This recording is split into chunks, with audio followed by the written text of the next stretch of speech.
തീർച്ചയായിട്ടും ഒരു വികസന പ്രവർത്തനങ്ങൾ കൊണ്ടുവരാത്ത ഒരു MP ആയിരുന്നു നമ്മുടെ TM പ്രതാപൻ. തൃശ്ശൂർ MP ആയിട്ടിരിക്കുമ്പോൾ മണലൂരിനെ സംബന്ധിച്ച് ഒരു വികസന പ്രവർത്തനവും കാഴ്ചവെക്കാത്ത ഒരു MP ആയിരുന്നു അദ്ദേഹം. TM പ്രതാപൻ കഴിഞ്ഞ 5 വർഷം തൃശ്ശൂർ പാർലമെന്റിലെ MP ആയിരുന്നു എന്നപ്പോൾ പറഞ്ഞു. അത് നമ്മൾ പലരും അത് അറിയുന്നത് അദ്ദേഹം മരണവീടുകളിലൊക്കെ വന്ന് അദ്ദേഹത്തിൻ്റെ ഷോ വർക്കിലൂടെയൊക്കെയാണ് ഇങ്ങനെ MP നമ്മുടെ തൃശ്ശൂർ മണ്ഡലത്തിൽ ജീവിച്ചിരിപ്പുണ്ട് എന്നുള്ളതൊക്കെ നമ്മൾ കാണാറുള്ളത്. അല്ലാതെ ബാക്കി അരുമ്പൂർ തൃശ്ശൂർ മണ്ഡലത്തിനോ അല്ലെങ്കിൽ തൃശ്ശൂരിലെ ബാക്കിയുള്ള പഞ്ചായത്തുകളിലേക്കോ ഇപ്പോൾ TM പ്രതാപൻ MP വഴി വലിയ വികസനങ്ങളും ഒന്നും ഉണ്ടായിട്ടില്ല എന്നാണ് ഒരു വോട്ടർ എന്ന നിലയിൽ എൻ്റെ ഒരു കാഴ്ചപ്പാടും വിലയിരുത്തലെന്ന് പറയുന്നത്. നമസ്കാരം, മുരളി ചേട്ടാ. ഇപ്പൊ മണലൂർ നിയോജകമണ്ഡലത്തിൽ വാശിയേറിയ പോരാട്ടം നടക്കാൻ പോവുകയാണ്. ഇവിടെ TN പ്രതാപൻ UDFന്റെ MLA സ്ഥാനാർത്ഥിയായിട്ട് മത്സരിക്കുകയാണ്. അപ്പോൾ അദ്ദേഹത്തിന്റെ ഒരു പ്രവർത്തനങ്ങളും കാഴ്ചപ്പാടുകളും മണലൂരിലെ ജനങ്ങൾക്ക് എങ്ങനെയാണ് അത് അക്സെപ്റ്റ് ചെയ്യാൻ പറ്റുന്ന കാര്യമാണോ? അല്ല, തീർച്ചയായിട്ടും ഒരു വികസന പ്രവർത്തനങ്ങൾ കൊണ്ടുവരാത്ത ഒരു MP ആയിരുന്നു നമ്മുടെ TM പ്രതാപൻ. തൃശ്ശൂർ MP ആയിട്ടിരിക്കുമ്പോൾ മണലൂരിനെ സംബന്ധിച്ച് ഒരു വികസന പ്രവർത്തനവും കാഴ്ചവെക്കാത്ത ഒരു MP ആയിരുന്നു അദ്ദേഹം.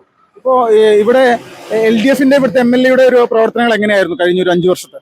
തീർച്ചയായിട്ടും മുരളി പെരുന്നെല്ലിയെ സംബന്ധിച്ച് ഇവിടുത്തെ ഒരു കാര്യങ്ങളും വികസന പ്രവർത്തനങ്ങൾക്കോ കൃഷിക്കാർക്കോ അല്ലെങ്കിൽ നമുക്കറിയാം കാഞ്ഞാണി മേഖലകൾ റോഡിന്റെ വികസനം ഈ ഒരു മേഖലയിലൊന്നും എത്തി അതിനുള്ള പ്രവർത്തനങ്ങളൊന്നും കാഴ്ചവെച്ചിട്ടില്ല അദ്ദേഹം. ഇത്തവണ ഒരു മാറ്റത്തിനുള്ള ഒരു സാധ്യതയുണ്ട് ഇവിടെ. തീർച്ചയായിട്ടും ഇവിടുത്തെ വോട്ടർമാര് ഒറ്റ ലക്ഷ്യമുള്ള പ്രാവശ്യം മാറ്റം വേണമെന്ന് എല്ലാവരും ആഗ്രഹിക്കുന്നു. നമുക്കറിയാം, നമ്മൾ എല്ലാവരും ഒറ്റ സ്വരത്തിൽ പറയുന്നു മണലൂർ മണ്ഡലത്തിൽ മാറ്റം ആവശ്യമാണെന്ന്. അത് എല്ലാവരും BJPക്ക് ഒപ്പം ചേരുമെന്നാണ് എനിക്ക് തോന്നുന്നത്. KK അനീഷ് കുമാറാണ് ഇവിടെ BJPയുടെ സ്ഥാനാർത്ഥി. അദ്ദേഹം ഈ സുരേഷ് ഗോപി സ്ഥാനാർത്ഥിയായി മത്സരിച്ച സമയത്ത് അദ്ദേഹത്തിന്റെ വിജയത്തിലേക്ക് എത്തിക്കാൻ ഒരു നിർണായകമായിട്ടൊരു പങ്കുവച്ചൊരു വ്യക്തി കൂടിയാണ്. അപ്പോൾ അങ്ങനെയുള്ളൊരു ആളിവിടെ മത്സരിക്കുമ്പോൾ അത് BJPക്ക് വലിയൊരു മുന്നേറ്റം ഉണ്ടാക്കാനുള്ള അല്ലെങ്കിൽ വിജയത്തിലേക്ക് എത്താനുള്ള സാധ്യത ഉണ്ടോ? തീർച്ചയായിട്ടും തൃശ്ശൂർ മണ്ഡലത്തിൽ സുരേഷ് ഗോപിയെ ജയിപ്പിക്കാൻ മുന്നിൽ നിന്ന് പോരാടിയിട്ടുള്ള അദ്ദേഹമാണ്. അദ്ദേഹം ജില്ലാ പ്രസിഡന്റ് ആയിരുന്നു. ഇവിടെ മണലൂർ മണ്ഡലത്തിന് വളരെ മുന്നേറ്റം വരുത്താൻ സാധിച്ചിട്ടുണ്ട് അനീഷിനെ സംബന്ധിച്ച്. ഈ മണലൂർ മണ്ഡലത്തിലെ പ്രധാനപ്പെട്ട ജനങ്ങൾ അനുഭവിക്കുന്ന പ്രശ്നങ്ങൾ എന്താണ് എന്നുള്ളത് ഇവിടുത്തെ ഒരു വോട്ടർ എന്നുള്ള നിലയിൽ ചേട്ടൻ അറിയാമോ? ഇവിടുത്തെ ഏറ്റവും വലിയ വിഷയം കുടിവെള്ളമാണ്. നമുക്കറിയാം, കേന്ദ്ര സർക്കാരിന്റെ ജലനിധി പരിപാടി എല്ലാ വീടുകളും എത്തി, പക്ഷെ പൈപ്പ് മാത്രമേ എത്തിയുള്ളൂ, വെള്ളം എത്തിയിട്ടില്ല. രണ്ടാമതായിട്ട് കൃഷി ജീവിക്കുന്ന ജനങ്ങളാണ് ഇവിടെ കൂടുതലും. പക്ഷെ കൃഷി മേഖല തകർന്നെടുക്കുകയാണ്. മാത്രമല്ല കാഞ്ഞാണി മുതൽ വാടാനപ്പള്ളി വരെ റോഡ് തീരെ വികസനമില്ല. അവിടെ എന്നും ഗതാഗത കുരുക്ക് ഉണ്ടാകുന്ന ഒരു സ്ഥലം കൂടിയാണ്. അതിനൊരു മാറ്റം ഉണ്ടാവണമെങ്കിൽ നമ്മുടെ അനീഷ് കുമാർ വരണം, ഒരു മാറ്റം വരണം. എല്ലാ ജനങ്ങളും വോട്ടർമാരും ഒറ്റ സ്വരത്തിൽ പറയുന്നു, മാറി മാറി വന്ന ഇരു മുന്നണികളും ഈ മണ്ഡലത്തിൽ ഒന്നും ചെയ്യാത്തത് കൊണ്ട് ഒരു മാറ്റം ആവശ്യമാണെന്ന് എല്ലാവരും കരുതുന്നു. എല്ലാ വോട്ടർമാരും ആ തരത്തിൽ വോട്ട് ചെയ്യുമെന്നാണ് ഞാൻ പ്രതീക്ഷിക്കുന്നത്. താമര വിരിയുമോ? താമര വിരിയും, തീർച്ചയായിട്ടും താമര വിരിയും. കാരണം എല്ലാവരും മാറ്റം പ്രതീക്ഷിക്കുന്നു. നമസ്കാരം. പേരഞ്ചേരി മണലൂർ നിയോജകമണ്ഡലത്തിൽ വോട്ടറാണ്. അതെ അതെ. എങ്ങനെയുണ്ട് ഇവിടുത്തെ ഇത്തവണത്തെ ഒരു ആവേശം തെരഞ്ഞെടുപ്പുമായി ബന്ധപ്പെട്ട്? നല്ല ആവശ്യമാണ്. ഇപ്പോൾ 3 കാൻഡിഡേറ്റ്സും ഒരു കട്ടക്ക് നിൽക്കുന്ന പോലെ ഒരു സാഹചര്യത്തിലൂടെ മുന്നോട്ട് പോകുന്നുണ്ട്.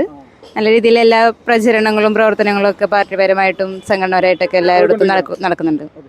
ഇപ്പോൾ ഇവിടെ UDFന്റെ സ്ഥാനാർത്ഥിയായിട്ട് TN പ്രതാപനാണ് മത്സരിക്കുന്നത്. ഇന്നേ വരെ അദ്ദേഹം എവിടെയും മത്സരിച്ചിട്ട് പരാജയപ്പെട്ടിട്ടില്ല. അപ്പോൾ അദ്ദേഹം 5 വർഷം ഈ തൃശ്ശൂർ പാർലമെന്റ് മണ്ഡലത്തിൽ MP കൂടിയായിരുന്നു. എങ്ങനെയുണ്ടായിരുന്നു അദ്ദേഹത്തിൻ്റെ ഒരു പ്രവർത്തനം ആ ഒരു സമയത്ത്? TM പ്രതാപൻ കഴിഞ്ഞ 5 വർഷം തൃശ്ശൂർ പാർലമെന്റിലെ MP ആയിരുന്നു എന്നപ്പോൾ പറഞ്ഞു. അത് നമ്മൾ പലരും അത് അറിയുന്നത് അദ്ദേഹം മരണവീടുകളിലൊക്കെ വന്ന് അദ്ദേഹത്തിൻ്റെ ഷോ വർക്കിലൂടെയൊക്കെയാണ് ഇങ്ങനെ MP നമ്മുടെ തൃശ്ശൂർ മണ്ഡലത്തിൽ ജീവിച്ചിരിപ്പുണ്ട് എന്നുള്ളതൊക്കെ നമ്മൾ കാണാറുള്ളത്. അല്ലാതെ ബാക്കി അരുമ്പൂർ തൃശ്ശൂർ മണ്ഡലത്തിനോ അല്ലെങ്കിൽ തൃശ്ശൂരിലെ ബാക്കിയുള്ള പഞ്ചായത്തുകളിലേക്കോ ഇപ്പോൾ TM പ്രതാപൻ MP വഴി വലിയ വികസനങ്ങളും ഒന്നും ഉണ്ടായിട്ടില്ല എന്നാണ് ഒരു വോട്ടർ എന്ന നിലയിൽ എൻ്റെ ഒരു കാഴ്ചപ്പാടും വിലയിരുത്തലെന്ന് പറയുന്നത്. ഇപ്പോൾ ഇവിടുത്തെ MLAയുടെ കഴിഞ്ഞൊരു 5 വർഷത്തെ പ്രവർത്തനങ്ങൾ എങ്ങനെയായിരുന്നു? വളരെ മോശമെന്ന് നമുക്ക് പറയാം. കാരണം അടിസ്ഥാന സൗകര്യ വികസനങ്ങളായിട്ടുള്ള ഈ റോഡ് പോലുള്ള സൗകര്യങ്ങളൊന്നും വികസിപ്പിക്കാനോ അല്ലെങ്കിൽ റോഡിൻ്റെ ഇപ്പോൾ കാഞ്ഞാണിയിലേക്ക് അങ്ങോട്ട് നമ്മൾ കടന്നു കഴിഞ്ഞാൽ കാണാം കുപ്പിക്കഴുത്ത് പോലെയാണ്. ഒരു ആംബുലൻസ് വന്നു കഴിഞ്ഞാൽ മറ്റു വാഹനങ്ങളിലേക്ക് കടന്നു പോകാനോ അല്ലെങ്കിൽ അതിനെ കടത്തിവിടാനോ ഉള്ളൊരു സൗകര്യം പോലും അങ്ങനെയുള്ള സ്ഥലങ്ങളിലില്ല. അതൊക്കെ ഒരു MLA എന്ന രീതിയിൽ ആ നാടിൻ്റെ ഒരു അടിസ്ഥാന സൗകര്യ വികസനമാണ് ഈ റോഡിൻ്റെ വികസനം എന്ന് പറയുന്നത്. അപ്പോൾ അതിനൊക്കെ ഒരു മുൻകൈ എടുക്കേണ്ടത് ഒരു MLA എന്ന രീതിയിൽ അദ്ദേഹത്തിൻ്റെ കടമയായിരുന്നു. പക്ഷേ അദ്ദേഹം കഴിഞ്ഞ 5 വർഷം അതിലൊക്കെ പൂർണ്ണ പരാജയമായിരുന്നു. പിന്നെ ഈ ഇലക്ഷൻ്റെ സമയമാകുമ്പോൾ കുറച്ച് തട്ടിക്കൂട്ട് പണികളൊക്കെ നമ്മൾ കാണും. അതിനൊക്കെ നമ്മൾ ഇങ്ങനെ നോക്കി കാണുന്നുള്ളൂ. ഇപ്പോൾ ഈ LDFിന്റെ നിലവിൽ ഇവിടുത്തെ സ്ഥാനാർത്ഥി പ്രൊഫസർ ശ്രീ രവീന്ദ്രൻ മാഷ്, അദ്ദേഹം പുതുക്കാട് മണ്ഡലത്തിൽ 3 വട്ടം മത്സരിച്ച് വിജയിച്ച ആളാണ്. പക്ഷേ ഇപ്പോൾ എന്തുകൊണ്ടാണ് അദ്ദേഹത്തെ പുതുക്കാട് മത്സരിപ്പിക്കാൻ മണലൂരിലേക്ക് എത്തിച്ചത്? എന്തായിരിക്കും അത് നിലവിലെ MLA ഭരണപരാജയം തന്നെ. കാരണം അദ്ദേഹത്തിനെ ആയാലും അല്ലെങ്കിൽ ഇവിടുത്തെ മറ്റുള്ള ലോക്കൽ നേതാക്കളെ ആയാലും നിർത്തിയിട്ടോ അവരുടെ വികസനം അവർക്ക് മുന്നോട്ട് വയ്ക്കാൻ പറ്റില്ല. വികസനം പറഞ്ഞിട്ടാണല്ലോ വോട്ട് പിടിക്കേണ്ടത്. അപ്പോൾ നിലവിലെ MLAക്കോ അവരുടെ ഇവിടുത്തെ ലോക്കൽ നേതാക്കന്മാർക്കോ വികസനം പറഞ്ഞ് എന്തായാലും മണലൂരിൽ വോട്ട് പിടിക്കാനായിട്ട് പറ്റില്ല. അപ്പോൾ പുറത്തുനിന്നൊരു സ്ഥാനാർത്ഥിയെ കെട്ടിയിറക്കുക എന്നുള്ളൊരു കാഴ്ചപ്പാട് തന്നെ. മണലൂരിൽ BJPയുടെ ശക്തനായിട്ടുള്ളൊരു സ്ഥാനാർത്ഥിയാണ് KK അനീഷ് കുമാർ. നിലവിൽ BJPക്ക് നല്ലൊരു സ്വാധീനമുള്ളൊരു മണ്ഡലം കൂടിയാണ്. സുരേഷ് ഗോപി 61,000-ഓളം വോട്ടുകൾ നേടി ലീഡ് ചെയ്തൊരു മണ്ഡലം കൂടിയാണ്. അപ്പോൾ ഇത്തവണ എങ്ങനെയാണ് BJPയുടെ സാധ്യതകൾ എങ്ങനെയാണ്?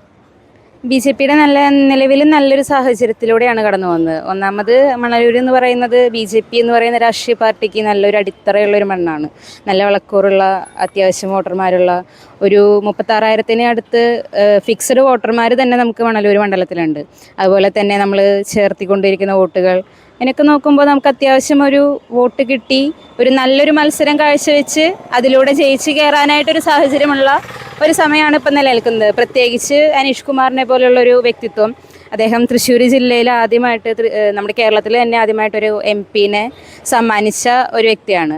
BJP എന്ന് പറയുന്ന രാഷ്ട്രീയ കക്ഷിക്ക് ഒരു MP-നെ സമ്മാനിച്ച ഒരു വ്യക്തിയാണ്. അദ്ദേഹത്തിൻ്റെ തന്ത്രങ്ങളിലൂടെയും അദ്ദേഹത്തിൻ്റെ പ്രവർത്തന മികവിലൂടെയുമാണ് ഒരുപാട് നാളത്തെ നമ്മുടെ പ്രതീക്ഷയായിട്ട് കാത്തിരിപ്പിൻ്റെ ഫലമായിട്ടാണ് നമുക്ക് സുരേഷ് ഗോപിയെ പോലുള്ള MP-നെ മണലൂരിൽ നിന്ന് നമുക്ക് ജയിപ്പിച്ചു വിടാനായിട്ട് സാധിച്ചത്.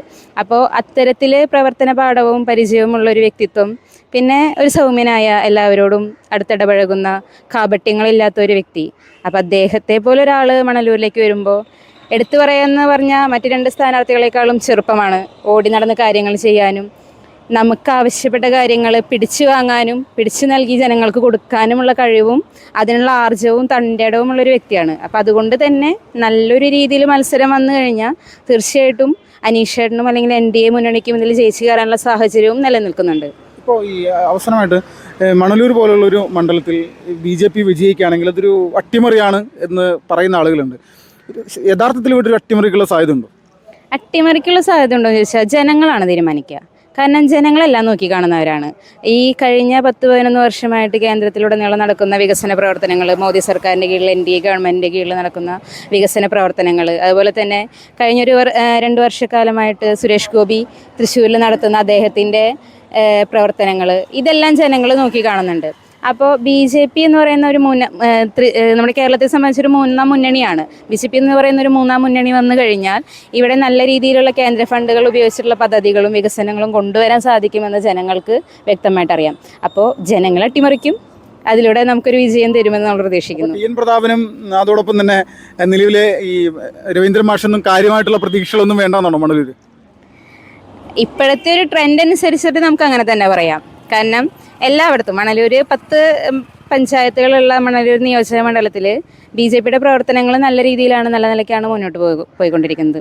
വ്യാപകമായിട്ട് വോട്ട് ചേർക്കൽ, അതുപോലെ തന്നെ ഗൃഹസമ്പർക്കങ്ങൾ, ഇപ്പോൾ റോഡ് ഷോകൾ, അങ്ങനെയുള്ള പ്രവർത്തനങ്ങളും അതുപോലെ തന്നെ അടിസ്ഥാനപരമായിട്ടുള്ള വർക്കുകളുമെല്ലാം മണ്ഡലത്തിൻ്റെ പല ഭാഗങ്ങളിലും എല്ലാ പഞ്ചായത്തുകളിലും വ്യാപകമായിട്ട് നടക്കുന്നുണ്ട്. അപ്പോൾ നമ്മളെല്ലാവരും ഇപ്പോൾ ഒരു കണക്കിൻ്റെ പുറത്താണ്, നമ്മൾ ജയിക്കുമെന്നുള്ള ഒരു കണക്കുകൂട്ടലുകളുടെ പുറത്താണ് മുന്നോട്ട് പോകുന്നത്. അപ്പോൾ വിജയം നമുക്ക് തന്നെയാണെന്ന് വിശ്വസിക്കാം.